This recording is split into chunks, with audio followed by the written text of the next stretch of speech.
Olá pessoal, saudades do pessoal da Casa de Oração. Com esse problema da pandemia, não tenho visto o pessoal da Casa de Oração, mas quero informar que a nossa livraria não fechou nenhum dia. Estamos à disposição para quem precisar de ajuda.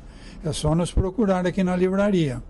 Então, para dar sequência ao nosso propósito de fazer uma palestra virtual por mês, nós vamos dar início hoje a essa palestra com base na ideia que nos deu a nossa querida Cláudia. Nós vamos apresentar os trechos da última entrevista que o Divaldo deu para a Federação Espírita do Paraná em março de 2020 e depois desses pequenos trechos que nós dividimos a palestra, nós vamos fazer comentários a respeito do que foi dito pelo Divaldo. Vamos então ouvir o Divaldo. Divaldo, com relação a Francisco de Assis, ouvimos falar que Francisco de Assis deverá retornar ao cenário terrestre, sobretudo em terras europeias, onde então teria uma missão semelhante àquela que desenvolveu no século XIII. O amigo podia nos dizer se isso já se concretizou? Os espíritos informam que a partir de 2025, as reencarnações mais significativas se farão mais rápidas e mais numerosas. Até então, principalmente por causa da alta incidência da depressão, que atingirá o seu clímax, mais ou menos na próxima década, ou na década que iniciamos, pelos anos 24 a 26, com uma grande incidência de suicídios, que eles acreditam será a primeira causa mortes, face aos transtornos emocionais, depressivos e outros conjunturais dos relacionamentos humanos. Então, penso eu, que a partir dos anos 30, espíritos do porte de Francisco estarão reencarnando-se para, naturalmente, por volta de 45, fazerem-se identificar como os grandes gênios da nova era. Que maravilha! Para entender, então, essa conversa do Adriano com o Divaldo, nós precisamos saber um pouco mais sobre a história de Francisco de Assis, né? Só que antes de falar do próprio Francisco de Assis, vamos fazer um retrospecto de Jesus para cá. Jesus, então, nós sabemos, veio trazer o nosso governador planetário, assumiu um corpo de carne e veio trazer o exemplo a ser seguido pela humanidade que quisesse entrar na sintonia do divino, do sagrado. Jesus foi perseguido, a gente sabe, por judeus e romanos. Crucificaram o homem, mesmo sabendo que ele não tinha culpa nenhuma, e continuou a perseguição com os apóstolos e os cristãos em geral. Então, logo depois da morte de Jesus, a perseguição foi cruel e o número de cristãos sempre aumentava. A mensagem de Jesus é muito forte e sempre aumentando o número de cristãos. Roma já tinha sido invadido pelos bárbaros, Nero já tinha incendiado Roma, ele queria mudar a capital, ele incendiou Roma e culpou os cristãos. Mas você não pode com o teu inimigo. O que o malandro faz? Você não pode com o teu inimigo, você una-se a ele. Essa nova religião, então, que se formou, que se dizia cristã, foi trazendo modificações que tinha como principal objetivo manter os privilégios dos poderosos. E o povo, como sempre, pagando a conta da história, né? Então, aquela mensagem de caridade, de igualdade, de fraternidade, foi sendo substituída aos poucos. E houve um grande atraso no desenvolvimento da humanidade. Bibliotecas foram incendiadas, os estudos passaram a ser feitos pelos religiosos, os livros principais foram trancafiados nos conventos, nos monastérios, e o povo foi ficando na ignorância. Então, houve um grande atraso no conhecimento da humanidade. O corpo humano passou a ser inviolável. Então, as cirurgias passaram a ser feitas pelos barbeiros. A mulher não poderia ser assistida por um religioso na época do parto. Então, surgiram as parteiras. E assim, vários outros ramos de conhecimento da humanidade. O povo foi ficando cada vez mais ignorante e os privilegiados, o pessoal que estava no poder político e religioso, comandando esse povo com muita facilidade. O auge disso foi mais ou menos em 1200, tá? Época então em que nasceu Francisco de Assis. Ele nasceu em 1185. Eu, para falar da história de Francisco, eu fui ao YouTube e eu encontrei o filme Irmão Sol e Irmã Lua. Eu recomendo esse filme, ele é muito interessante, é uma obra de arte mesmo, a fotografia muito boa, música muito boa, a interpretação, a história é formidável, a história de Francisco de Assis. É um filme de Franco Zeffirelli. Nome correto de Francisco de Assis era Giovanni di Pietro di Bernardone e ficou conhecido depois como Francisco de Assis. Como eu disse, então, ele foi de 1181 a 1226. Depois de uma juventude irrequieta e mundana, voltou-se para uma vida religiosa de completa pobreza, fundando a Ordem dos Frades Menores, baseada na vida de Jesus. Teve uma profunda identificação com os problemas dos seus semelhantes e com a humanidade do próprio Jesus.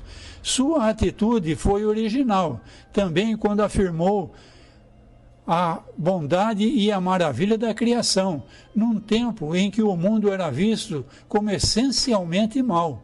Dedicou-se mais aos pobres e, como amou todas as criaturas, as chamava de irmão. Estudiosos afirmam que sua visão positiva da natureza e do homem impregnou a imaginação de toda a sociedade de sua época, que levaram à formação da filosofia da Renascença. Então, a gente, acompanhando essa história de Francisco, a gente vê que ele não resolveu tudo. E espíritos como esses são o fermento, é o fermento que é colocado na massa. E esse fermento faz a massa levedar, a massa vai crescer. Então a gente vê que depois de Francisco, outros vieram e houve a Renascença, houve a Revolução Francesa, até os dias de hoje houve algum progresso. Voltando então ao filme, nós percebemos no filme que Francisco, na sua infância, era uma infância muito bonita, conta uma história de amor entre ele e a Clara, e quando ele chegou na idade de jovem adulto, ele foi atender aos anseios dos pais e dos parentes, dos poderosos da época, e foi incentivado a ir para a guerra, se tornar um grande guerreiro. É lógico que o espírito sensível que estava ali no corpo de Francisco de Assis não se deu bem na guerra. E ele ficou doente e acabou retornando para Assis sem atingir o que se esperava de um grande guerreiro da região. Bom, depois de curado, então, a família se conformou, ele não seria um grande guerreiro. Ele então foi assumir os negócios do pai. O pai o incentivou a assumir os negócios. O pai era um grande mercador de tecidos ricamente ornamentados, hein? E ele então, num dia, desceu aos porões da palacete onde ele morava, e lá ele viu os trabalhadores que tingiam os tecidos do pai, né? ele viu homens, mulheres, crianças vivendo numa situação muito miserável, um ambiente poluído, um ambiente muito ruim, uma pobreza, e aquilo impressionou muito Francisco, né? E ele então tem uma atitude no filme interessante, ele começa a jogar os pertences do pai pela janela, dizendo que ele queria seguir Jesus, que aquilo não estava correto. O pai dele ficou muito bravo, levou ele para ser repreendido pelo bispo do local. E é outra cena interessante, que a gente vê aquele bispo ricamente trajado, uma mesa farta e todo bravo porque vieram atrapalhar a refeição dele. Mas nessa cena é muito interessante o discurso de Francisco, né? Falando da mensagem de Jesus e que ele não iria seguir aqueles anseios daquela sociedade, não. Ele tira, inclusive, a roupa do corpo, fala para o pai que ele não quer nada e vai viver, então, com os seus amigos, atendendo o seu chamado espiritual. A gente percebe que ele tinha alguma mediunidade, e nessa mediunidade ele teve uma mensagem que ele não entendeu muito bem. Era Jesus pedindo a ele que ajudasse a reconstruir a igreja de Jesus, que a igreja de Jesus estava em decadência, estava em ruínas. E é interessante que nas arrebaldes de Assis existia realmente uma igreja que estava com as paredes ruídas, precisando de reforma. Então Francisco e aqueles seus amigos começam a trabalhar como pedreiro e pedindo esmolas para reconstruir a igreja de Jesus. Com o tempo, essa mediunidade de Francisco vai... Porque a mediunidade ela precisa ser trabalhada, ela não vem prontinha e acabada, tá? O médium vai tendo vai sendo mostrado a ele essas ideias da espiritualidade superior e ele vai tendo que interpretar essas ideias que ele vai recebendo. Então a mediunidade vai se aperfeiçoando com os anos de trabalho. E Francisco então entendeu e ele mais os frades que viviam com ele, os fraternos dele, começaram uma obra de assistência aos mais pobres, exemplificando a mensagem de Jesus, de caridade, de fraternidade, de apoio aos mais necessitados. E Francisco resolve ir a Roma. E ele chegou em Roma e foi atendido pelo Papa. Tem uma cena muito bonita nesse filme, quando o Papa, naquele ambiente luxuoso lá do Vaticano, todo mundo ricamente paramentado, e chegou Francisco com os seus fraternos lá, todo parecendo mendigo, com aquelas roupas surradas, né? E o Papa se ajoelha e beija os pés de Francisco. E na conversa com Francisco, o Papa fala que na infância desse Papa, ele também tinha tido uma vocação de servir ao Cristo, de servir aos mais pobres, mas que uma vez na liderança da igreja, ele não poderia fazer aquilo que Francisco se propunha fazer, porque ele estava numa hierarquia e aquela atitude dele de conversar com Francisco já escandalizou o pessoal. Então ele mostrou a Francisco que, na condição que ele estava, ele não tinha como atender o pedido de Francisco, né? Mas que ele permitia, então, que Francisco fundasse uma ordem paralela, que fosse independente da Igreja Católica, da hierarquia normal do catolicismo.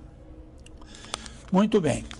Vendo essa história, então, eu me lembrei do livro que eu li do Chico Xavier, o livro Libertação. Esse livro Libertação é um dos da série do André Luiz. André Luiz escreveu o primeiro livro muito conhecido nosso, que é o Nosso Lar. E depois ele foi escrevendo no livro Nosso Lar, ele tem um entendimento da justiça, das coisas da espiritualidade, e ele se propõe a trabalhar. E nesses outros livros ele vai relatando, então, os trabalhos onde ele vai participar, e num desses livros é o Libertação. Ele e Gúbio, ele vai falar da existência de colônias dos filhos da revolta das trevas, que começou com as primeiras inteligências da Terra.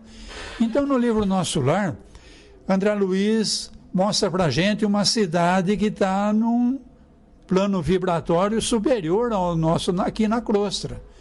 Então, ele mostra uma cidade que poderia ser identificada como o futuro nosso aqui na crosta, tá? Então, a tecnologia, o entendimento, a vida que o povo leva.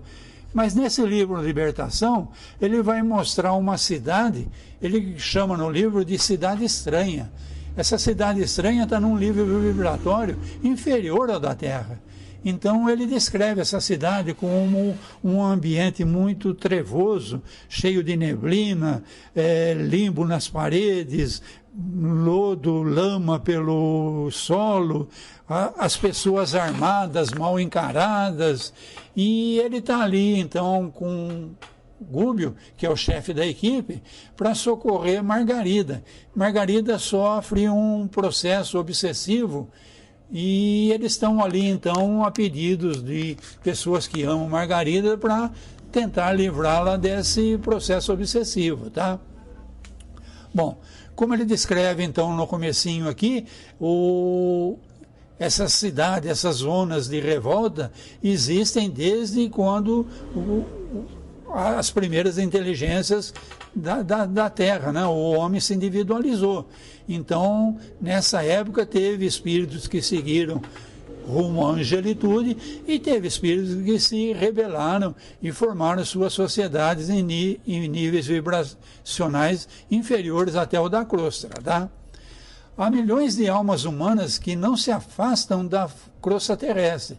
Então, eles vêm desses lugares, encarnam, continuam revoltados. A gente sabe que tem muita gente revoltada entre os encarnados. E há milhares de anos eles estão morrem e voltam para o corpo. Morrem e voltam para o corpo, sempre nessas dimensões, nessas vibrações de trevas. Eles nascem e renascem qual árvores que brotam sempre profundamente arraigados no solo. Não há progresso, entendeu? Então vamos lá. Essa cidade espiritual tem um vasto domínio das sombras. Gregório, com centenas de assalariados, comparece entre palavrões e com cópias de animais de grande quantidade com caras monstruosas. Então, Gregório, nesse livro, é descrito como alguém que, na última encarnação, foi uma grande autoridade do catolicismo. Provavelmente algum papa. E no livro diz que Gregório está há 700 anos sem reencarnar. Se nós fizermos uma subtração, o livro foi escrito em 1950 e pouco. Menos 700 anos, nós vamos estar em 1200 e pouco. Mais ou menos a época que Francisco de Assis vai a Roma conversar com o Papa. Então é muito provável, o livro não diz isso, é uma conclusão a que eu cheguei lendo o livro e vendo o filme do Irmão Sol e Irmã Lua. Provavelmente, esse Papa que recebeu Francisco e que falou da vocação dele, mas que ele estava na hierarquia, é o mesmo Gregório, chefão lá da Cidade das Trevas, onde ele tem lá os seus soldados e ele comanda aquela dimensão com os seus animais monstruosos e tudo isso. Então a gente vê, então, esse Papa desencarnou e uma vez desencarnado, com esse entrosamento com as trevas, ele foi ao plano espiritual e lá ele se tornou um grande líder da cidade estranha. De outro lado, as ondas luminosas de intensa força magnética mantinham a plateia em equilíbrio e sintonia com o bem. Em altos brados, ele desafia para o duelo. Bom, vamos explicar isso daqui.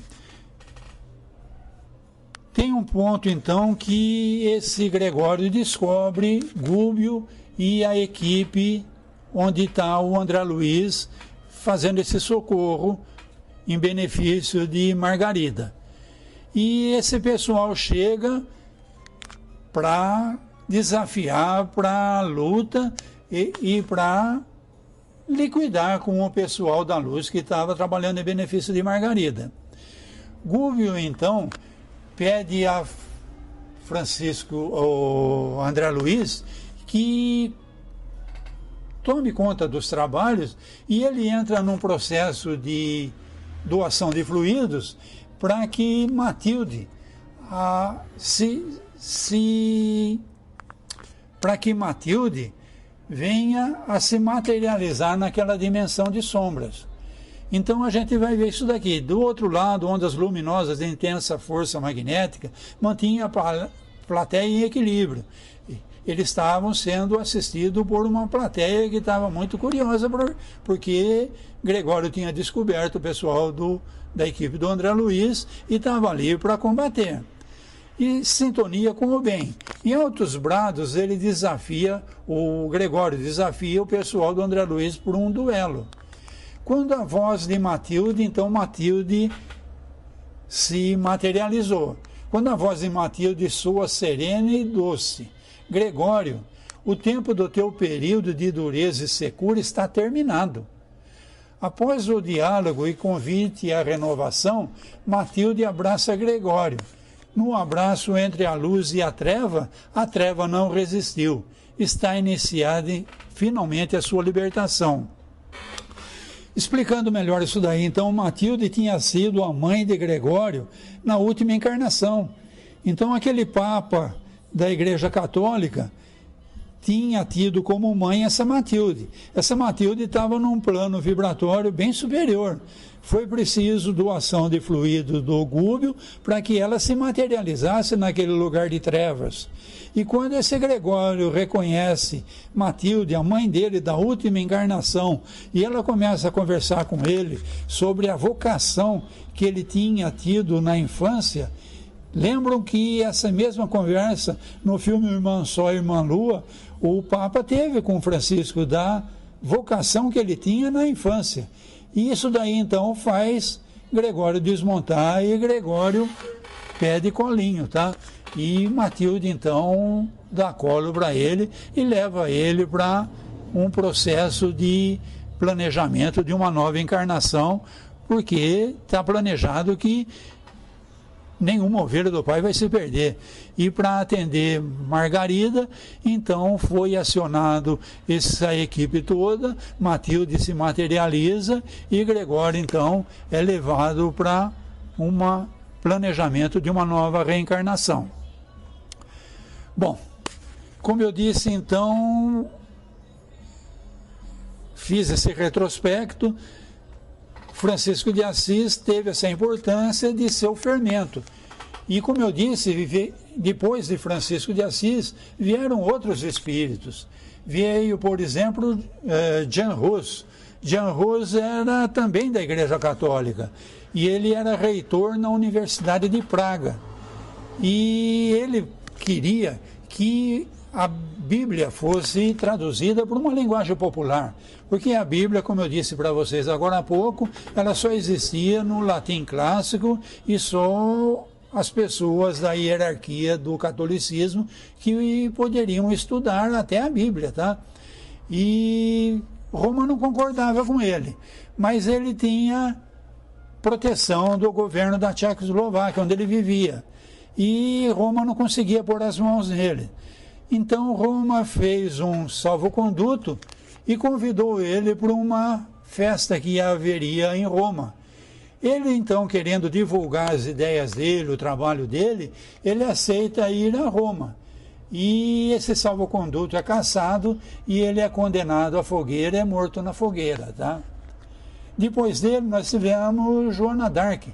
Joana d'Arc, uma médium também, atendendo as orientações do plano espiritual, se põe à frente do exército da França e ela põe fim a uma guerra que já durava 100 anos. Era conhecida como a Guerra dos 100 Anos.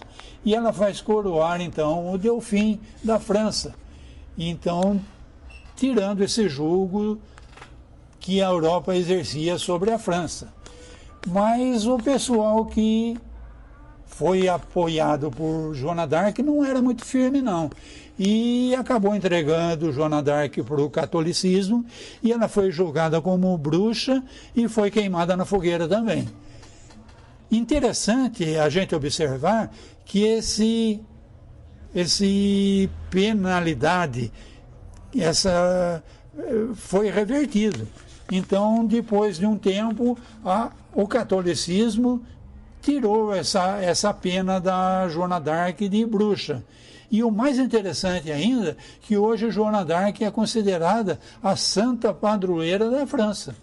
É só detalhes para vocês entenderem como é complicado mexer com esse pessoal aí arraigado nos privilégios, na hierarquia, o povo sustentando eles.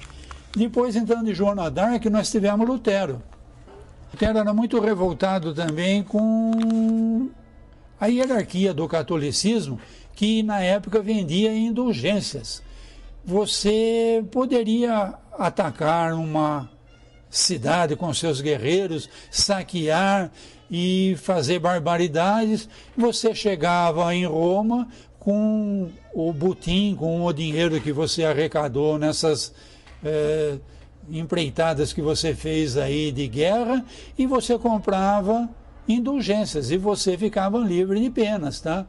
Era uma época que o catolicismo estava construindo as grandes catedrais e era preciso arrecadar muito dinheiro, e existia uma tabela de preços. Você poderia comprar indulgências para eternidade ou comprar 1 ano, 2 anos de indulgência. E o Lutero ficou muito revoltado quando ele viu uma conhecida dele, uma amiga dele, muito pobre, muito necessitada, veio a ele toda orgulhosa dizendo que tinha conseguido comprar 2 anos de indulgência, né? Bom, Lutero também lutava para que a Bíblia fosse traduzida para o alemão, para o povo poder estudar. E Lutero conseguiu. Ele teve apoio também do governo da Alemanha. Roma não conseguiu pôr as mãos nele, e os textos dele, as traduções da Bíblia que ele fez, os textos dele até hoje é estudado na Alemanha. E é um material muito interessante. É uma obra de cultura do alemão. Mas o catolicismo não aceitou as ideias de Lutero. Então houve um grande racha no catolicismo. Católico é isso daí passa a ser o protestantismo. E depois disso, então, nós já chegamos na Revolução Francesa, nós já chegamos no reencarne do professor Rivail, que recebeu do Espírito de verdade, o Espírito Consolador prometido por Jesus, que veio restabelecer o cristianismo primitivo. Então, esse resumo que eu fiz da época de Jesus para cá é para mostrar para vocês como nós regredimos muito até a época que veio Francisco, e o trabalho que foi feito por Francisco, Jean Rus e todo esse pessoal até os dias de hoje. E pela entrevista que o Divaldo deu, nós percebemos que o trabalho não está terminado, não, que há muito ainda a ser feito. Nesse desmembramento da ciência, da política com o catolicismo, para que a ciência e a política se fizessem independente da religião, houve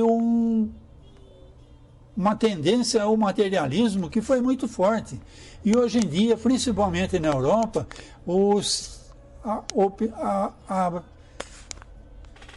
a filosofia materialista é muito forte, e isso tem provocado muita depressão.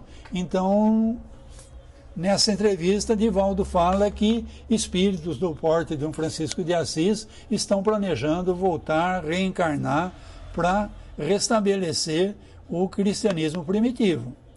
Vamos agora, então, terminar mais um trecho onde Divaldo fala de Francisco e fala também das obras assistenciais que ele toca em Salvador, na Bahia.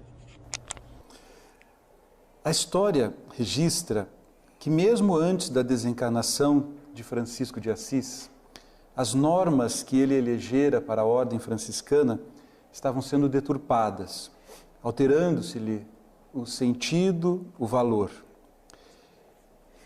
Em se falando do oásis de trabalho e bênçãos que você e o tio Nilson ergueram na cidade de Salvador, a Mansão do Caminho, você teme que após a sua desencarnação algo semelhante venha a acontecer? Para ser honesto e sem ter a presunção de que faremos falta, naturalmente sofrerá ligeira modificação, porque cada indivíduo que vem administrar irá naturalmente transmitir a sua forma de pensar. Tem sido a nossa preocupação, fazendo uma paráfrase à vida de Francisco, criar na Mansão do Caminho o que chamamos sutilmente de uma nova Úmbria. A nossa experiência de convivência coletiva tem sido exitosa para os padrões da época de hoje.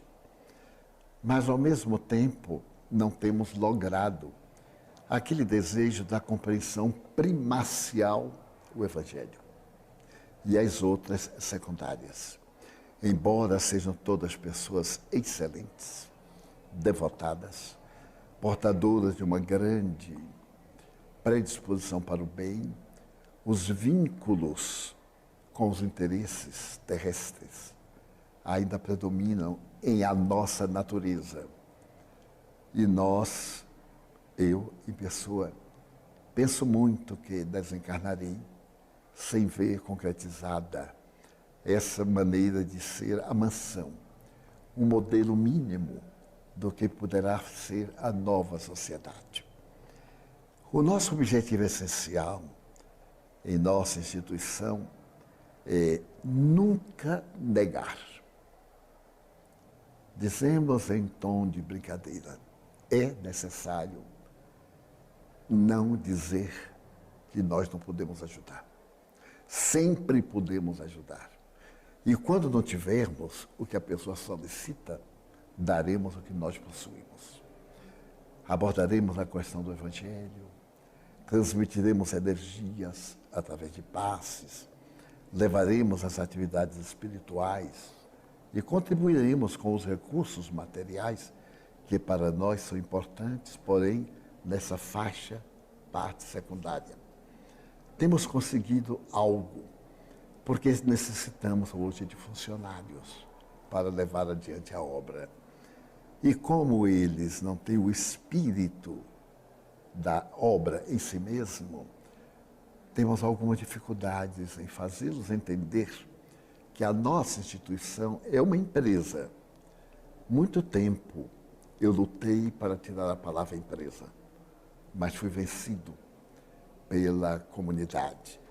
Então eu passei a usar sutilmente a empresa de Jesus. E Joana escreveu uma mensagem a respeito do que é a empresa de Jesus, do que são os métodos da empresa de Jesus. Ela então me disse que Jesus é o grande empresário, que é o maior que se conhece, porque é o presidente da empresa de amor instalado na terra. E que aqueles que são servidores abnegados são, portanto, credores de maior entendimento. Os outros ainda estão na fase de permutar. São servidores, mas têm as suas necessidades que devem ser remuneradas. Mas que chegaremos ao momento de que essa empresa de Jesus será totalmente diversa. De uma maneira feliz, no ano que passou, nós iniciamos, através de amigos experientes, conhecedores de tecnologia, uma mudança radical, desde a administração ao comportamento, para que nos próximos 10 anos tenhamos um esquema que possa proporcionar a segurança das bases, mesmo que faltem os corpos meu, de outros companheiros que estamos encarnados, aqueles que forem participar de alguma forma, terão que assimilar através dos impositivos estatutários. E depois de 10 anos, então, a nova mentalidade construirá a entidade de amor para poder servir, talvez, de modelo a outros menos experientes.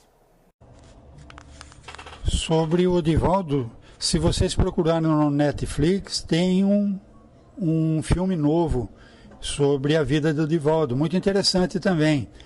Mas o que interessa agora é que Divaldo nasceu em 1927.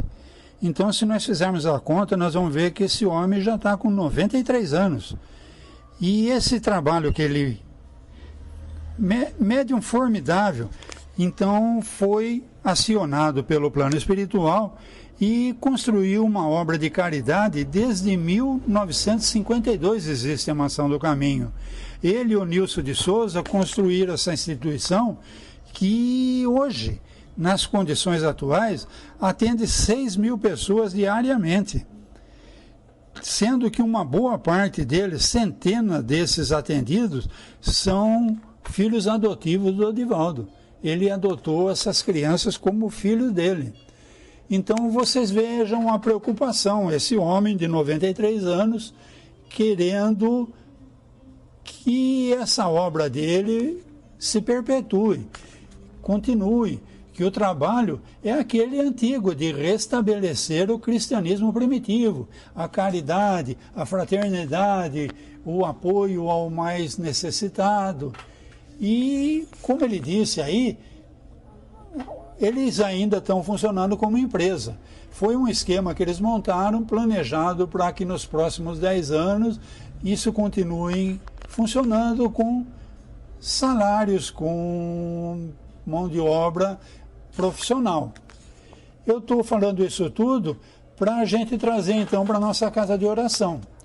Nossa casa de oração, não sei se é do conhecimento de todos vocês, ela teve início em 1971.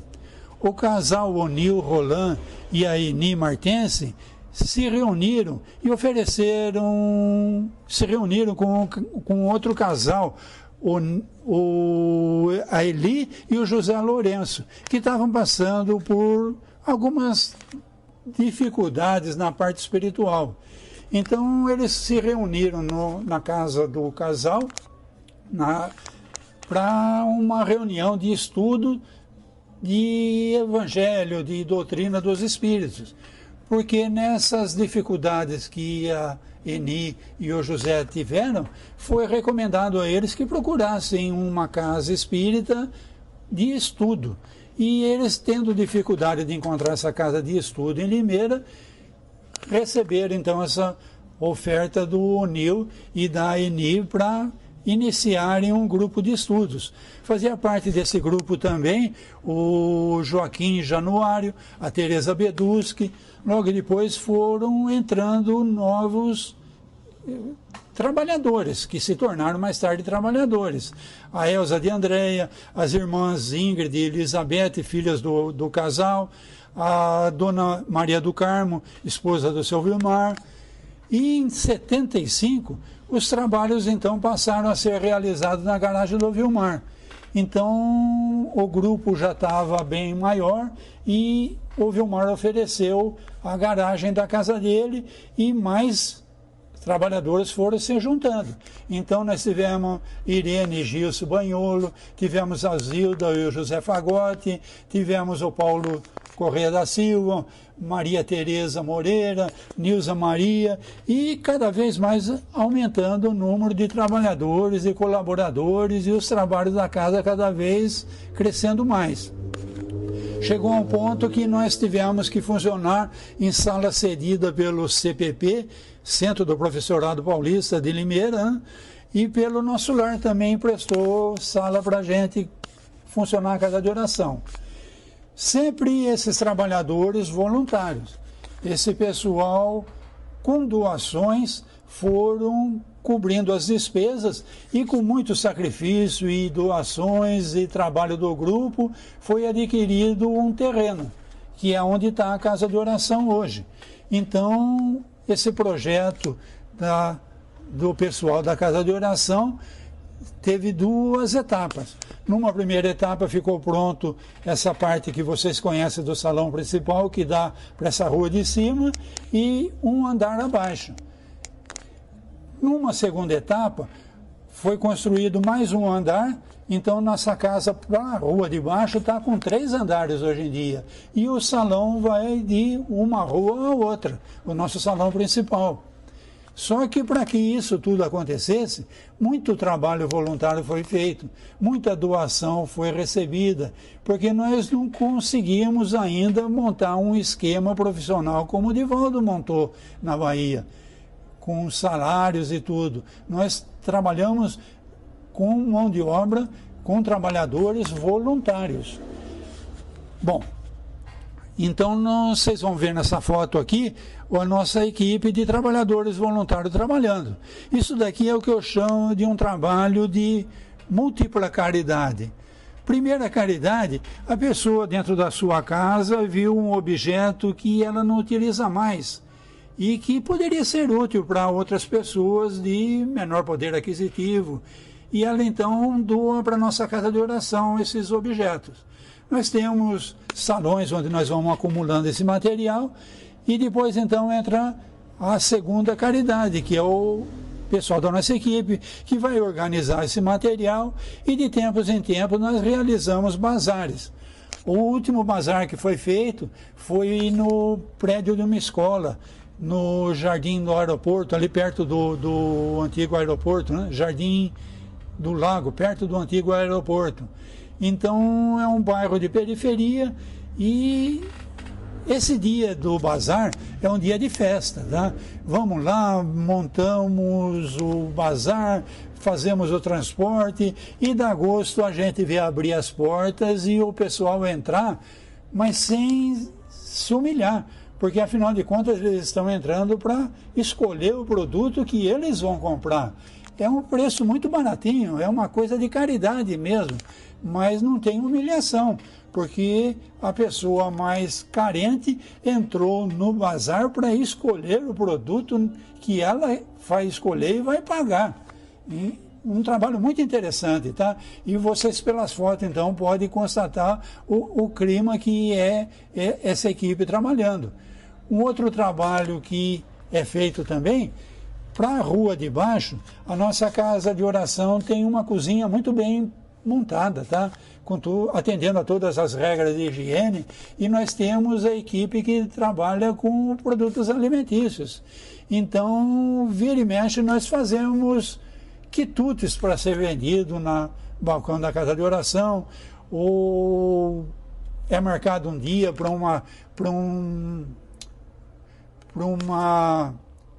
um evento maior, um dia da pizza, um dia da baguete, um dia das massas. E vocês podem ver nessas fotografias que eu estou mostrando, então, a harmonia, o interesse do pessoal. Então, vocês fazem ideia de como é o clima onde esses alimentos são processados para ser colocado à venda. E eu estou falando isso tudo, então, porque é com esses recursos que nós funcionamos, que nós atendemos às necessidades da casa, às despesas da casa. Então, nessa época de pandemia, esses trabalhos todos estão limitados também. Última promoção que nós fizemos na semana passada foi uma venda de pizzas. Só que essas pizzas foram fabricadas numa firma muito boa que forneceu a pizza, embaladinha, tudo nos conforme para ser revendido. E por que nós fazemos isso? Porque é assim que nós funcionamos. É os recursos que nós temos para manter a casa. Nós estamos, então, aguardando uma definição de medicamento, de vacina, para um controle da pandemia, para a gente voltar ao nosso funcionamento normal. Que O objetivo da casa Mansão do Caminho do Divaldo foi uma assistência às pessoas necessitadas. A espiritualidade, ela age de acordo com as necessidades. A nossa cidade de Limeira, graças a Deus, ela é bem servida essa parte assistencialista. Nós temos Ceprosom, Aril, Nosso Lar, a PAI, e várias instituições de caridade mantidas por igrejas e evangélicos, muita gente fazendo esses serviços de assistência social, inclusive um serviço até profissional. Então não era essa a carência de Limeira. A carência em Limeira era um grupo de estudos. E é nesse sentido que a nossa casa de oração funciona desde o comecinho, tá? Em promover cursos. É lógico que nós temos o trabalho nós chamamos de atendimento fraterno, onde nós conversamos com as pessoas, onde nós oferecemos a palestra, onde nós oferecemos o serviço de passe. E na quinta-feira também nós temos o trabalho de desobsessão, para assistir as pessoas com problemas espirituais mais graves. E os nossos trabalhos de estudo não pararam, eles continuam como virtuais, entendeu? Pela internet, os grupos continuam se reunindo e continuam estudando.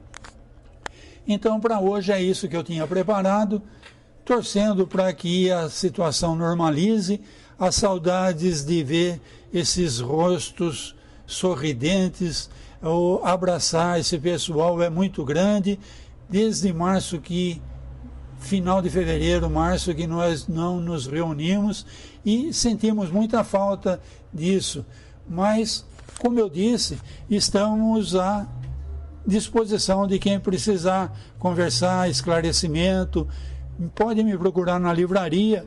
E o pessoal da Casa de Oração também montou um esquema de agendamento para os casos mais graves. Então, com todos os cuidados, com toda a atenção, porque nós estamos ainda em plena pandemia, nós não paramos de trabalhar, tá, gente? Foi a forma que nós encontramos para continuar o nosso trabalho. Era isso que eu tinha preparado para hoje. Tenham todos uma boa noite. Muito obrigado.